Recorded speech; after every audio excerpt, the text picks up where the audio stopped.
The year is 1945. The Wehrmacht surrendered, and with it the war in Europe ended.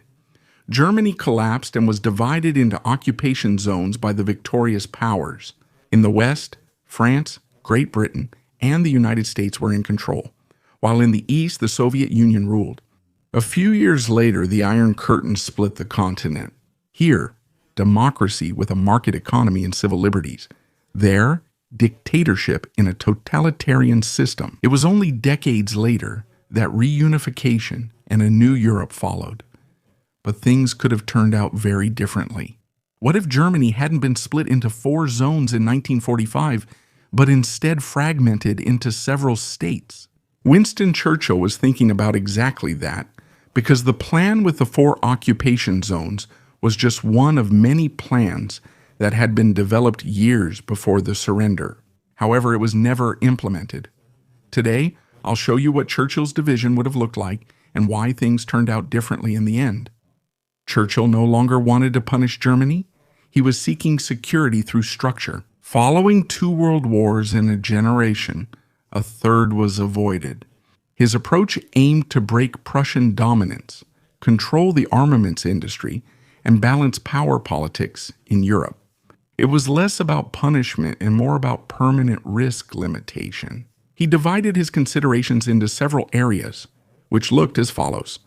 First, Prussia should be disempowered, because Churchill saw in Prussia the military tradition and the great power apparatus that continued to fuel Germany. For this reason, he had to keep it small, but he also couldn't afford to anger them too much anymore. East Prussia would have fallen to the Soviet Union, while the remaining territories of the Prussian region would have remained but politically weakened. The Allies were then supposed to retain effective levers in the capital Berlin, without creating a central strong government for a unified Germany. Almost as if Germany would then be a satellite state. So a German government was supposed to exist, but it should represent the interests of the Allies and not be powerful enough to prepare for new wars. So Prussia, and thus Northern Germany, would have been a central middle power in Europe, acting and governing in favor of the Allies, but not strong enough for a new war. That was the plan for Northern Germany. Southern Germany, on the other hand, was supposed to be shaped very differently, because here he wanted to divide the former German territory into a northern and a southern state. A new national border would be established along the northern edge of Baden-Württemberg and Bavaria.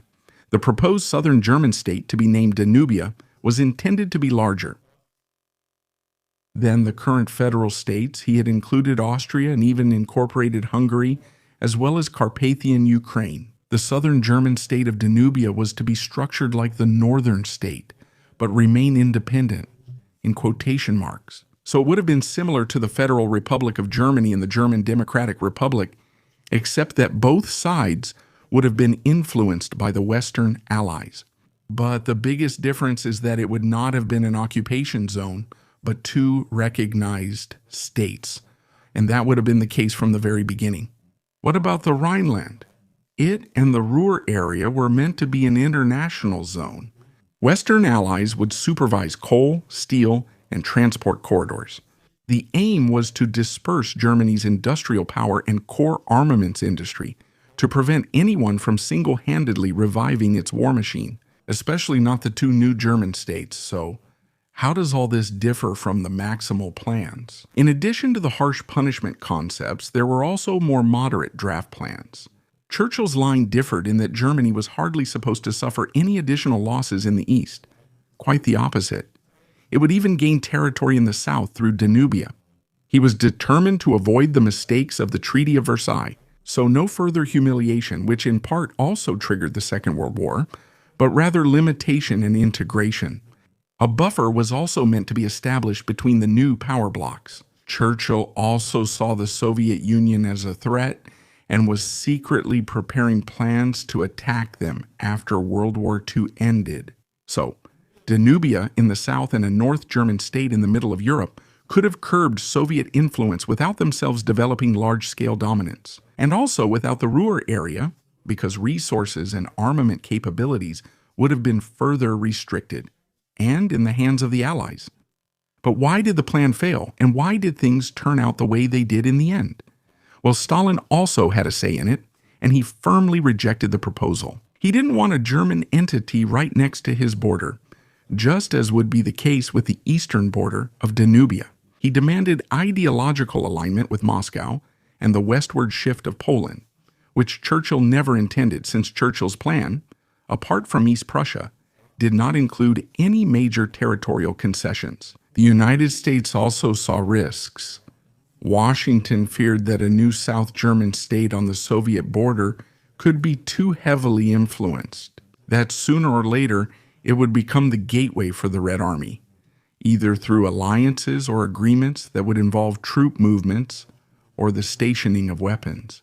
This threatened to create another Iron Curtain, not between East and West, but between North and South. France, on the other hand, did not want any territorial negotiations. It wanted to determine the direction. So it's quite interesting that there were quite a few plans developed here, and also very interesting to see what they would have looked like. The question is, would there have been a reunification, and what would it have looked like? Would we then be living in a greater German state, or would we still be separated today and have developed differently? Many viewers would be Danubian citizens, and Bavarians and Prussians would be happy to be apart. Or would people in southern Germany have to choose Hungarian as a second language instead of English? The border would extend into present-day Ukraine. Would we have become more aware of the threat from Russia in the current Ukraine war because we are closer to it? Or would we perhaps have been the first target? Would we be in NATO? Or would we never have joined the alliance because of our proximity to Russia? So many questions that, of course, can't really be answered, since we're dealing with an alternate reality that we never actually took. Maybe that's for the best. Thanks for listening. I hope you like this format.